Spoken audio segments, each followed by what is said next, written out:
po kayo lahat at sana okay kayong lahat. And once again, welcome back sa ating YouTube channel and welcome sa ating video for today. For today's video nga mga pangga, tayo ay gagawa ng maha blanca.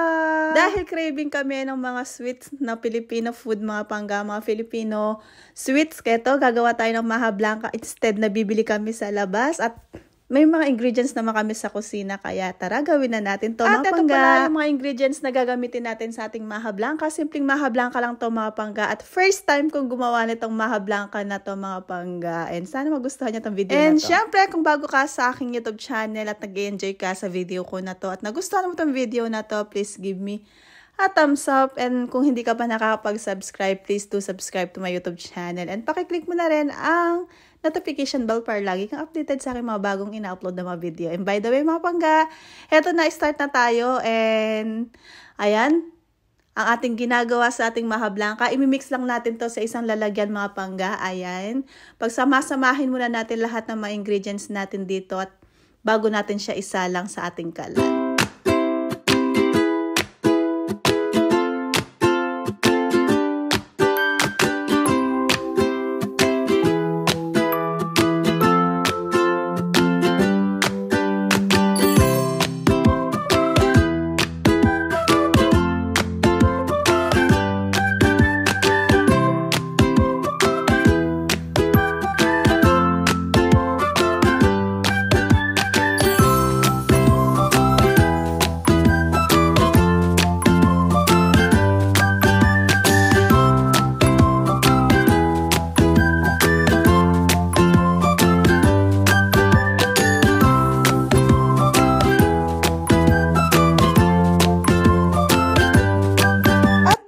Na to mga pangga, tunawin naman natin dito ang all-purpose flour natin bago natin siya i-mix dun sa ating maha blanca. Ayan, para hindi siya magbuo-buo mga pangga pag nilagay natin siya dun sa ating ginagawang maha blanca. At kung nagtatanong kayo kung bakit ganyan yung kulay na aking tubig na nilagay sa ating all-purpose flour, ito po kasing baso ang ginamit ko pampatunaw ng ating coconut milk mga pangga. Kaya hindi ko na siya inugasan, sayang kasi. At pandagdag lasa din yan sa ating maha blanca, diba? Ito nga pala yung ginamit kong corn flour or all-purpose flour mga pangga. Ayan. Tunawin lang natin siya bago natin siya i-mix dito sa ating maha blanca para ito yung magiging gagamitin natin na para magiging malapot ang ating maha blanca mga pangga. Ayan. Ahay, nabuo. Ayan mga pangga, continuous lang natin na haluin ang ating maha blanca hanggang sa ilagay natin yung kanyang corn flour or all-purpose flour mga pangga. Ayan.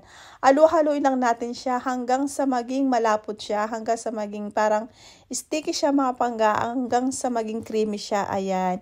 Halu-haluin lang natin siya para hindi magdikit-dikit ang ating maha blanca sa kaldero natin mga pangga. At para hindi na rin siya magbuo-buo yan. Kaya continuous lang natin siyang haluin until maluto ang ating maha blanca.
na nga ang ating maha blanca. Konting halo na lang to mga pangga at pwede na siyang ilipat sa ating mga lalagyan. Ayan, konting mix na lang to mga pangga, konting lapot na lang.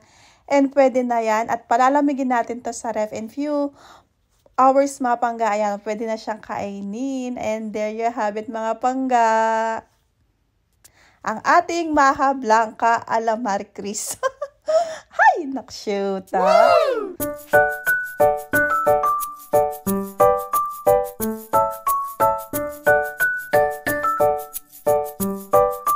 Ito na siya, pwede na yan mapanggay. Transfer na natin yan sa ating lalagyan. Ayan. I-transfer natin siya dito para ilagay natin siya sa ref. Ayan mga pangga, hayaan muna natin lumamig ang ating maha blanca. Then after that, pwede na siyang kainin. Or pwede kayong maglagay ng toppings dito mga pangga sa taas na ating maha blanca. Ako nilagay ko dito is gumamit ako ng cheese at peanut. Ayan, para lalong mas masarap ang ating maha blanca. Hahoy!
Ating mga ginawang maha blanca mga pangga. Ayan, nakailang lalagyan din ako dito. Ayan. And once again mga pangga, maraming salamat sa panonood ng aking video. And ayan na nga, kung hindi ka nakakapag-subscribe sa aking YouTube channel, please do subscribe. And pakiclick mo na rin ang notification bell para lagi kang updated sa aking mga bagong ina-upload na mga video. Once again mga pangga, thank you so much. Much love and God bless everybody. Mwah!